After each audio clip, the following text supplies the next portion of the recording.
Liko noma sana bana. How are you? Eh?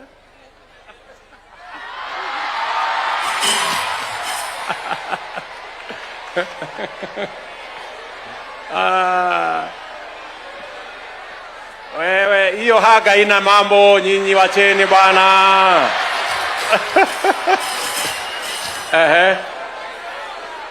What's your name? My name is Rosemary Muthoni. Rosemary Muthoni. How are you, Rosemary? I'm very fine, Mr. Very President. good. So, ulipata pesa ya nyota? Yes.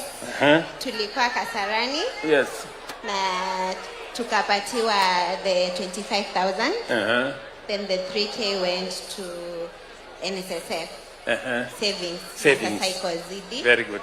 So, my business is quite unique because I live with a parent that is allergic to nyama.